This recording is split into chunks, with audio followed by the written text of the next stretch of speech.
Question number 6 हमने last किया था। अब क्वेश्चन नंबर 7 करेंगे बच्चों, स्टैंडर्ड मैथमेटिक्स पेपर का। Find the roots of the equation x square plus 7x plus 10 equal to 0। तो आप इसके रूट्स जो हैं बच्चों तीन मेथड से फाइंड कर सकते हो, फैक्टराइजेशन, कंप्लीटिंग स्क्वायर और क्वाड्रेटिक फार्मूला मेथड, जो मर्जी आप लगा सकते हैं। दो जो छोटा पड़ता है वो मैंने यहाँ सॉल्व कर दिया है। X square plus 7x plus 10। देखें एक्स स्क्र का कोफिशिएंट 1 है। सबसे पहले हम क्या करते हैं, इन दोनों की मल्टीप्लाई, 10 वन ज़ा 10। ठीक है, अब इस नंबर के हम दो फैक्टर्स करते हैं, जिन फैक्टर्स में 10 आता है। 1 इंटू 10, 1 10 ज़ा 10 होता है, 2 5 ज़ा 10 होता है बच्चों। इसके अलावा कोई और फैक्टर बनेंगे नहीं। ठीक है ना, तो इन फैक्टर्स में से हमें सिलेक्शन किसकी करनी है, जिनको प्लस या माइनस करें हमारे पास क्या आ जाए, एक्स का कोफिशिएंट आ जाए। ठीक है ना, तो 10 और 1 से तो आने से रहा, 10 प्लस 1 11 और 10 माइनस 1 9, हमें 7 चाहिए। तो जब हमने 5 और 2 को प्लस करके देखा, आ गया, माइनस की ज़रूरत ही नहीं पड़ी। ठीक है ना, और प्लस 7 चाहिए तो सबसे इजी काम है, सो दोनों फैक्टर ही पॉजिटिव रहेंगे बच्चों। जब यहाँ प्लस चाहिए, बिल्कुल सिंपल है, दोनों फैक्टर पॉजिटिव उठाने हैं। ठीक है, तो इस 7x को हमने दो पार्ट में ब्रेकअप कर दिया, हमें फैक्टर मिल चुके हैं 7 के, प्लस 5 एंड प्लस 2। x साथ लगाना मत भूलना। तो x square plus 5x plus 2x plus 10 equal to 0। First two term में से x कॉमन लिया हमने, इसमें से एक x बचा और यहाँ से 5 बच गया। देन प्लस इन दोनों टर्म्स में से 2 कॉमन रखा हमने, यहाँ से बचा x और 2 के टेबल में 10 किस पे आएगा, 5 पे। So one factor is x plus 5 and second one is x plus 2 is equal to 0। तो रूट्स कैसे फाइंड करेंगे, आप इन फैक्टर्स को क्या कर देंगे, इक्वल टू 0 रख देंगे बच्चों। ठीक है, तो प्लस 5 शिफ्ट किया, माइनस 5, एक्स प्लस 2 को शिफ्ट करोगे -2। So roots are -5 and -2। Next देखें बच्चों, चॉइस में एक क्वेश्चन है, इसी के साथ चॉइस में एक क्वेश्चन है, अगर आप देख रहे हो, देखें 30a x square minus 6x plus 1 equal to 0 has no real roots. आपको ए फाइंड करना है, कंडीशन क्या गिवन है, नो रियल रूट्स, कोई रूट्स एग्जिस्ट नहीं करते। तो ये इक्वेशन है बच्चों, देखें रियल रूट्स नहीं है, नो रियल रूट्स, उसकी कंडीशन क्या होती है, डी लेस देन 0। जब आप डिस्क्रिमिनेंट निकालते हो, नो रूट्स कब लिखते हैं हम, जब डी क्या आ जाता है, नेगेटिव आ जाता है बच्चों। डी क्या आ जाता है, नेगेटिव। नेगेटिव वर्ड्स, नेगेटिव वो कौन होते हैं नंबर, जो लेस देन 0 होते हैं। ठीक है, नो रूट्स की कंडीशन क्या होती है, डी लेस देन 0। तो एक्स स्क्वायर का कोफिशिएंट ए की वैल्यू होती है, ठीक है ना, 30a, और x का coefficient -6, this is the value of b and constant number is c। So d less than 0 रख दिया बच्चों हमने नो रियल रूट्स की कंडीशन के अकॉर्डिंग। d का फॉर्मूला क्या होता है, b square minus 4ac less than 0। तो b की वैल्यू रखी -6 स्क्र -4 इंटू a की वैल्यू इस बार क्या है, 30a, c की value 1 less than 0। -6 square is plus 36, square में माइनस प्लस हो जाता है, एंड -34 ज़ा 120a लेस देन 0। ये -120a को बच्चों शिफ्ट किया हमने, तो -120a इस तरफ आया, प्लस का 120a हो गया, 120 को डिवाइड में ले गए। ठीक, इसकी उसके बाद आपने कटिंग कर दी, तो आया क्या लास्ट में, 3/10। पहले 2 से कटिंग की, फिर 2 से कटिंग की, फिर 3 के टेबल पे, नेक्स्ट 3/10 मीन्स 0.3, यानी जो a की वैल्यू आएगी ग्रेटर देन 0.3। मुंह देखें किसकी तरफ इसका खुला है, ठीक है, वो चीज़ ग्रेटर होती है, यानी a जो है वो ग्रेटर देन 0.3, a की वैल्यू जो आएगी वो 0.3 से बड़ी आएगी। ठीक है बच्चों, तो ये जो है बच्चों, ये स्टेटमेंट के अकॉर्डिंग आंसर आपका ये आ रहा है, a की वैल्यू 0.3 से ग्रेटर होगी बच्चों। ठीक है, लेकिन ये स्टेटमेंट जो है ये पेपर में गलत प्रिंट हो रखी है, ये पेपर में गलत प्रिंट हो रखी है बच्चों। अगर आप इसकी मार्किंग स्कीम में देखें, तो मार्किंग स्कीम में यहाँ 30a नहीं होगा, 3a है। मार्किंग स्कीम में 30a नहीं है, यहाँ पे 3a है। ठीक है, तो उसके अकॉर्डिंग भी अब मैं आपको करके दे देता हूँ question. 3ax square minus 6x plus 1 equal to 0। ठीक है, तो मेथड तो सारा वही फॉलो करेंगे हम फटाफट से। a की वैल्यू क्या हुई, 3a, बी की वैल्यू क्या हुई -6 एंड सी इज़ 1। तो no real roots, no roots की कंडीशन डी लेस देन 0। तो डी क्या होता है, B square -4ac less than 0। तो बी की वैल्यू -6, स्केयर है स्केयर लगा दो, -4 इंटू ए की वैल्यू क्या है यहाँ पे 3a and c is 1 less than 0। -6 square is +36, -4 3 ज़ा 12a लेस देन 0। तो 36 को इधर ही रखें बच्चों, माइनस वाला 12a है इसको इधर भेज दें, +12a हो जाएगा। जैसे ये टर्म इधर आएगी 0 अपने आप गायब हो जाएगी। 12 को डिवाइड में ले आएँ, लेस देन a रह जाएगा यहाँ पे। तो 12 से किस पे कटा, 3 पे। ये मार्किंग स्कीम में आपको आंसर मिलने वाला, यानी a की तरफ मुंह खुला है मतलब a ग्रेटर है। तो a की वैल्यू कितनी है, बड़ी, 3 से बड़ी है। ये आपका सोल्यूशन है बच्चों, ठीक है, कि a की वैल्यू जो है वो 3 से बड़ी होगी। This is the required answer. Next question number 8 करते हैं। नेक्स्ट क्वेश्चन नंबर 8 देखें, P Q is 28, this side P Q is 28। Find the perimeter of triangle P L M.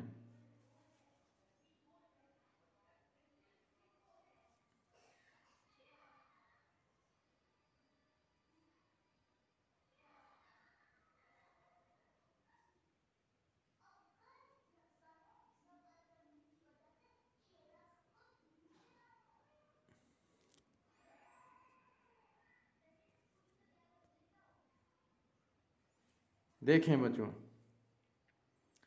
ये पी क्यू गिवन है, this is triangle P L M. आपको triangle P L M का perimeter find करना है, ठीक है। तो इसमें बच्चों 10th चैप्टर की एक थ्योरम यूज़ होगी। उस थ्योरम का रिजल्ट मैं आपको बता देता हूँ क्या होगा, ठीक है, क्योंकि 1 मार्क का क्वेश्चन है, इसमें आपको थ्योरम सॉल्व नहीं करनी होती, ठीक।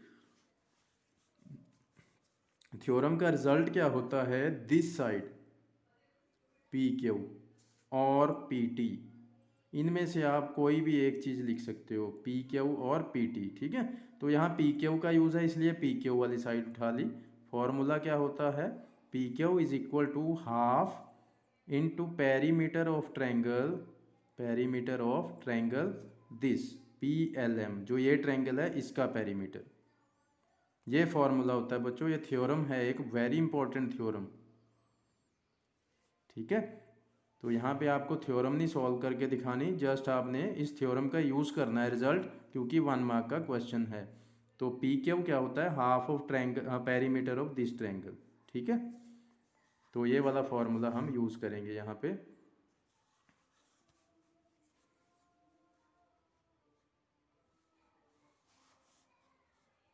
Question number 8। अब मैं डायरेक्ट आपको विदाउट डायग्राम बता देता हूँ, क्योंकि डायग्राम बुक में बना हुआ है। चलो थोड़ी देर के लिए इसको बना लेते हैं, शॉर्टकट में फटाफट से बनाते हैं इसको। यहाँ पे triangle P L M, this is point Q, यहाँ पे पॉइंट है टी, ठीक है। तो पी क्यू जो है वो आपको गिवन है, पी क्यू इज़ 28 सेंटीमीटर।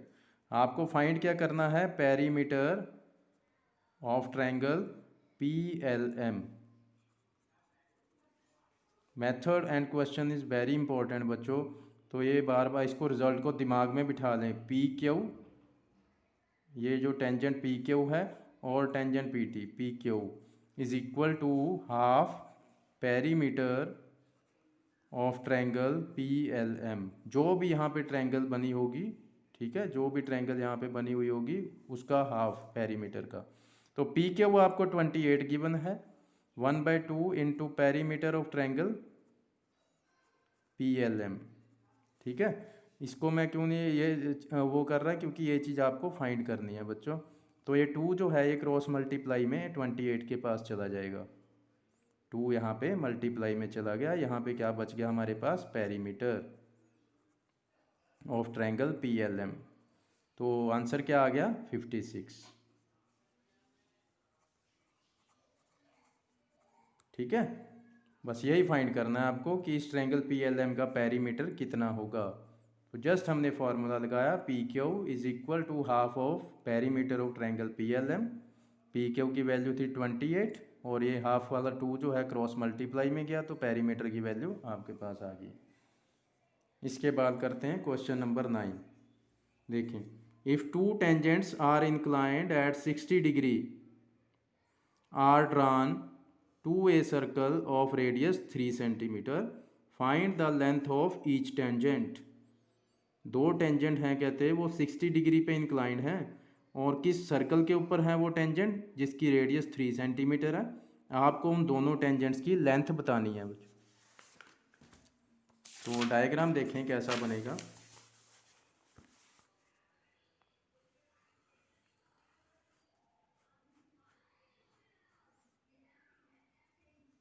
देखें, यहाँ से मैं दो टेंजेंट ड्रॉ कर रहा हूँ, एक टेंजेंट ये और एक टेंजेंट हमने ये ड्रॉ कर दिया। टेंजेंट क्या है, जो सर्कल को एक पॉइंट पे टच करके जाए, ठीक है। बीच में से कभी नहीं निकालना, बीच में से अगर चला जाता है वो टेंजेंट नहीं, फिर वो सेकेंड बन जाता है। तो सर्कल को जिस पॉइंट पे टच करेगा उसका हम नाम रखते हैं बच्चों। टेंजेंट्स के जो नेमिंग है आप जो मर्जी कर सकते हो। यहाँ पे मान लो, यहाँ पे मैंने ए बी, टेंजेंट कौन कौन से हुए, ए बी एंड ए सी। तो कहते हैं ये जो दो टेंजेंट हैं, these are inclined at 60 degree. ये जो पूरा एंगल है इन दोनों टेंजेंट के बीच में वो 60 डिग्री है। और कहते हैं जो सर्कल, जिस सर्कल के ऊपर ये टेंजेंट ड्रॉ किए हैं उस सर्कल की रेडियस जो है वो है 3 सेंटीमीटर। आपको फाइंड क्या करना है, लेंथ ऑफ ईच टेंजेंट, यानी ए बी और ए सी की लेंथ फाइंड करनी है, ठीक है। तो उसके लिए हम क्या करेंगे, इस साइड को ज्वाइन करेंगे बच्चों, इसको ज्वाइन किया जाएगा, ठीक है। तो अगर ये पूरा एंगल 60 है तो ये 30 के हो जाएंगे। This angle is 30 degree, this angle is 30 degree, ठीक है। बड़ी इजीली आप इसको प्रूव कर सकते हो कि ये हाफ हाफ कैसे हैं। तो क्योंकि 1 मार्क का क्वेश्चन है इसलिए आपको ये शो नहीं करना कि ये 30 कैसे आए, ठीक है। जब भी ये पूरा एंगल गिवन होता है हमेशा हाफ हाफ होते हैं ये एंगल। तो 30 इधर 30 इधर। अब जो रेडियस है बच्चों, ये रेडियस है, this is tangent, radius tangent. Radius और टेंजेंट हमेशा एक दूसरे के साथ किस एंगल पे होते हैं, 90 पे। Radius is always perpendicular to tangent, ठीक है। इनके बीच में हमेशा 90 डिग्री का एंगल होता है बच्चों, ठीक है। तो आपको लेंथ कौन सी निकालनी है, आपको ए बी फाइंड करना है। तो हम ये ट्रायंगल बना लेते हैं। देखो, ये ट्रायंगल बना दी मैंने। यहाँ पे 90 एंगल है, यहाँ बी पॉइंट, यहाँ पे ए पॉइंट है और यहाँ पे ओ पॉइंट हो गया, ठीक है। ये साइड है 3 centimetre, this side is 3 centimetre जो रेडियस है। ए बी आपको फाइंड करनी है। अब मैं यहाँ पे ट्रिग्नोमेट्री यूज़ करने वाला हूँ, ठीक है। तो आपको ए बी फाइंड करनी है। ए बी की कोई वैल्यू मान लो, चलो एक्स मान ली थोड़ी देर के लिए, ठीक है। और यहाँ पे एंगल कितना है, देखें एंगल कितना बना हुआ था, 30 डिग्री। ये वाला एंगल, ये वाली ट्रायंगल बनाई है मैंने ए बी ओ, ये एंगल कितना है, 30, ठीक।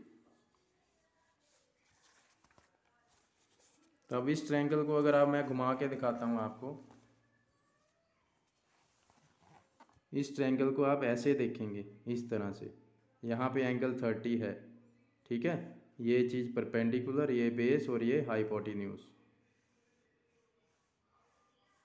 ठीक। तो इन्वॉल्वमेंट देखिए किन साइड्स की है बच्चों, ये है, ये जो परपेंडिकुलर है और ये क्या हुआ, बेस, ठीक है।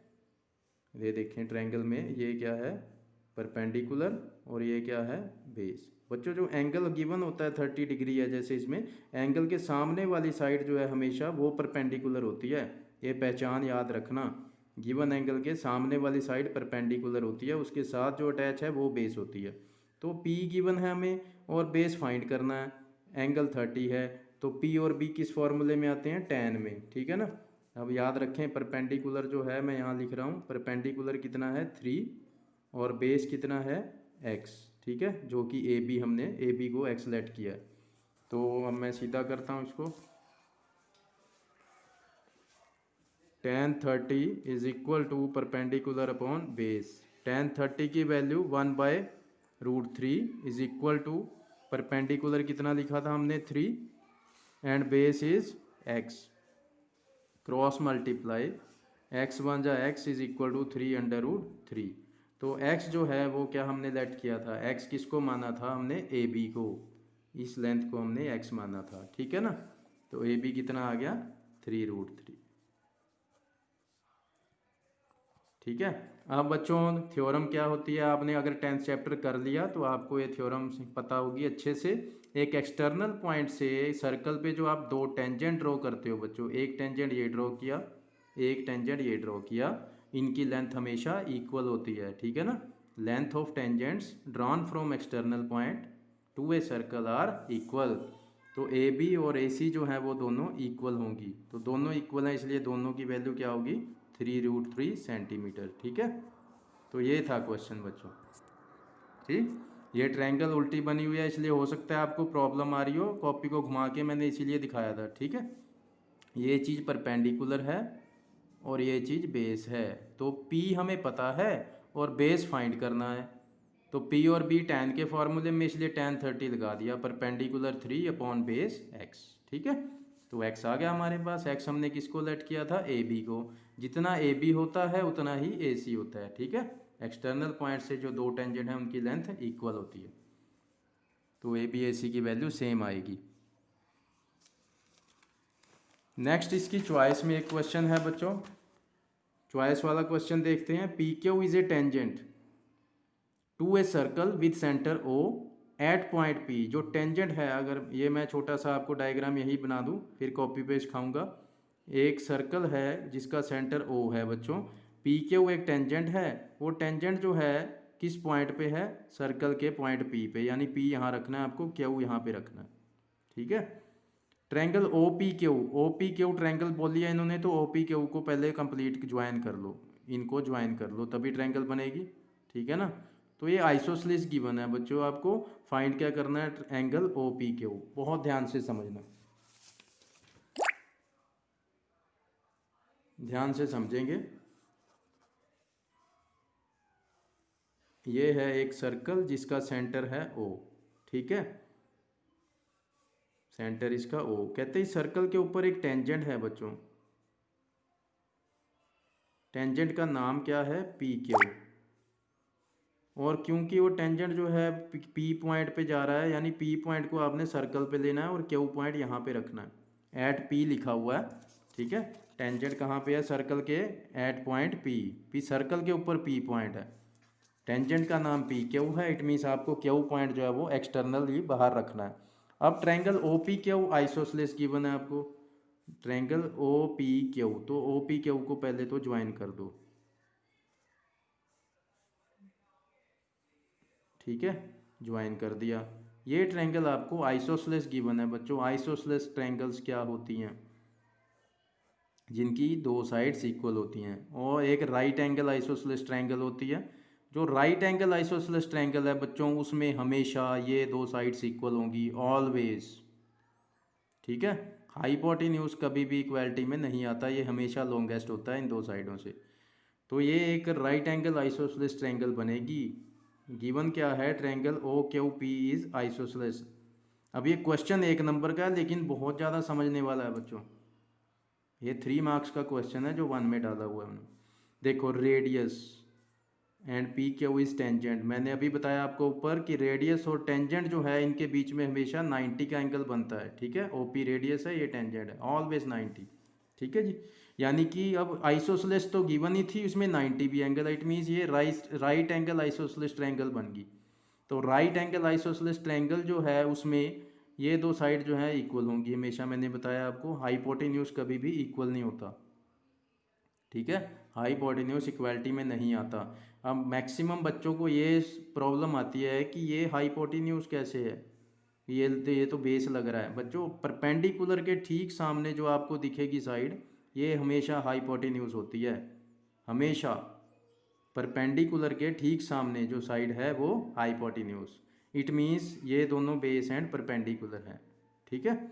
तो राइट एंगल आइसोसेलेस ट्रायंगल में हमेशा बेस और परपेंडिकुलर इक्वल होते हैं, ठीक। तो ये दो साइड्स इक्वल होगी बच्चों। अब 9th क्लास में हमने एक प्रॉपर्टी की थी, अगर एक ट्रायंगल की दो साइड्स इक्वल हैं तो उनके ऑपोजिट एंगल्स भी इक्वल होते हैं बच्चों, ठीक है। तो इस साइड के ठीक सामने देखें कौन सा एंगल दिख रहा है आपको, ये वाला, और इस साइड के ठीक सामने कौन सा एंगल दिख रहा है, ये वाला, ठीक है। वैसे भी ट्रायंगल में यही दोनों एंगल बचे हैं बच्चों, क्योंकि ये एंगल तो 90 है, तो यही बनेंगे एक दूसरे के अपोजिट। अब मैंने क्या बताया, ये साइड्स जो हैं इक्वल हैं, इसलिए इनके अपोजिट एंगल भी इक्वल होंगे। इक्वल होंगे तो आप दोनों की सेम वैल्यू लेट कर लोगे, दोनों की वैल्यू सेम लेट कर लोगे, ठीक है। ये नहीं देखना सर देखने में तो ये छोटी ये बड़ी लग रही है बच्चों, ये तो डायग्राम बनाया हमने अपनी हेल्प के लिए। गिवन में देखें क्या है, ट्रायंगल आइसोसेलेस है, इट मीन्स ये दो साइड्स इक्वल होंगी। तो अब ट्रायंगल में एंगल्स हम प्रॉपर्टी लगाते हैं बच्चों। तीन एंगल हैं इसमें, first angle x, second angle x, third angle 90 degree, तीनों का सम 180। तो 2x plus 90 equal to 180, then 2x is equal to 180 minus 90, then 2x is equal to 90 and x is equal to 90 by 2। Simple सी calculation है, इसलिए fast forward वे में की है मैंने। तो आपको एक्स ही फाइंड करना है बच्चों। क्या पूछा गया था, angle O Q P, O Q P, तो क्या नाम रखा था इसका मैंने, x. Therefore angle O Q P that is, जो कि एक्स नाम रखा था वो कितना आ गया 45 डिग्री, ठीक है। तो बस ये जो रूल्स हैं प्रॉपर्टी याद रखना, राइट एंगल आइसोसेलेस ट्रायंगल में हमेशा बेस और परपेंडिकुलर वाली साइड इक्वल होती हैं, ठीक है। और जो साइड्स इक्वल होती हैं उनके ऑपोजिट एंगल भी इक्वल होते हैं। इस साइड के ऑपोजिट ये एंगल है, इसके ऑपोजिट ये है, तो दोनों इक्वल होंगे, इसलिए दोनों की वैल्यू एक्स रख लेना, ठीक है। और ये 90 क्यों हुआ, क्योंकि ये रेडियस थी और ये टेंजेंट है, रेडियस और टेंजेंट परपेंडिकुलर होते हैं। तो ये है क्वेश्चन जो चॉइस वाला क्वेश्चन है। क्वेश्चन 1 नंबर का था, लेकिन इसने सबसे ज़्यादा टाइम लिया है। नेक्स्ट क्वेश्चन देखें बच्चों, अगर आप 6 चैप्टर कर चुके हैं तो 6 चैप्टर में सबसे पहली थ्योरम क्या आती है, बीपीटी, बेसिक प्रोपोर्शनैलिटी थ्योरम, ठीक है। उसका रिजल्ट यूज़ होगा, बहुत इजी थ्योरम है, बहुत इजी क्वेश्चन है। ट्रायंगल क्या है, ए बी सी। अब आगे देखें बच्चों, A B C triangle, D and E are point on A B and A C. जो डी पॉइंट है वो किस साइड पे लेना है आपको, ए बी पे। डी पॉइंट कहाँ लोगे, ए बी के ऊपर। और ई पॉइंट कहाँ पे है, ए सी के ऊपर। E point is on A C. Given क्या है बच्चों, जो डी ई लाइन आप इसको ज्वाइन कर दो। गिवन क्या है, D E parallel to B C. देखें क्या गिवन है, D E parallel to B C. A E side जो है वो हमें गिवन है 2 सेंटीमीटर, ए ई, ये रहा ए ई। ए डी साइड गिवन है 3 सेंटीमीटर बच्चों, यहाँ से लेके यहाँ तक। बी डी गिवन है आपको, ये बी डी जो है ये है 4.5, और ये सी ई जो है ये आपको फाइंड करना है यहाँ से यहाँ तक। इसको एक्स मान लो, सी ई को एक्स मान लो, ठीक है। तो देखें बच्चों, B P T theorem, basic proportionality theorem कब अप्लाई होती है, जब डी ई बी सी के पैरेलल होता है बच्चों, ठीक है। और वो हमें यहाँ गिवन है कि ये दोनों पैरेलल हैं, तो हम इजीली बीपीटी का रिज़ल्ट लगा सकते हैं बच्चों। तो बीपीटी का रिज़ल्ट एक बार मैं आपको रिमाइंड करवा दूं क्या होता है। नहीं किया अब तक चैप्टर तो आप बाद में जब कर लोगे आपको इजीली समझ आ जाएगा। क्या रिज़ल्ट है उसका, देखें बच्चों, A D upon B D is equal to A E upon E C, ठीक है।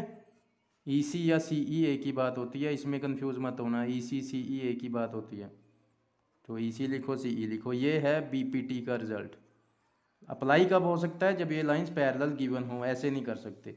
तो बस वैल्यूज रखते हैं बच्चों, ए डी कितना गिवन है हमें 3, बी डी कितना गिवन है 4.5, ए ई की वैल्यू गिवन है 2, सी ई आपको फाइंड करना है, इसको हमने मान लिया था x, ठीक है। डायग्राम में देख सकते हो, cross multiply 3 into x 3x, 2 को 4.5 से करोगे 9.0 आएगा, 0.0 को इग्नोर करें, यानी x जो है वो आ गया 9 डिवाइड बाई 3, x की वैल्यू 3। तो x आपने किसको लेट किया था, सी ई को, सी ई इज़ 3 सेंटीमीटर, ठीक।